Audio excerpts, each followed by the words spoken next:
অনুরাগের ছোঁয়া ধারাবাহিকে আসছে মোড় ঘোরানো সপ্তাহ। ধারাবাহিকে দেখা যাচ্ছে একদিকে দীপার জন্মদিন, অন্যদিকে নববর্ষ। দীপার জন্মদিন উপলক্ষে সূর্য দীপাকে একটি উপহার দিতে চায়। এটা শুনে খুশি হয় দীপা, কিন্তু দীপা তো জানে না যে সূর্য তাকে কী উপহার দিতে চায়। সূর্য দীপাকে তার জন্মদিনের উপহার হিসেবে ডিভোর্স পেপার হাতে ধরিয়ে দেয়।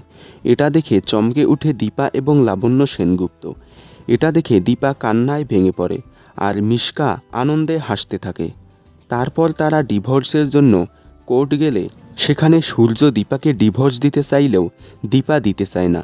সে তার দুই মেয়ের ভবিষ্যতের জন্য সব ভুল বুঝাবুঝি মিটে একসাথে থাকতে চায়। তখন সেখানে তাদের ডিভোর্স দেওয়া এবং না দেওয়া নিয়ে ঝগড়া লাগে। তাই কোর্ট তাদেরকে কয়েক মাসের জন্য একসাথে থাকতে বলে। এরপরেই তারা একসাথে থাকতে শুরু করে। আর এই একসাথে থাকাকালীন সময়ের এপিসোডগুলোতে অনেক টুইস্ট থাকবে, তাই কোনোভাবেই মিস করবেন না অনুরাগের ছোঁয়া। দেখুন সোম থেকে শুক্র ঠিক রাত 9:30টায় স্টার জলসার পর্দায়। বিনোদন জগতের সকল আপডেট সবার আগে পেতে চ্যানেলটি সাবস্ক্রাইব করে রাখুন।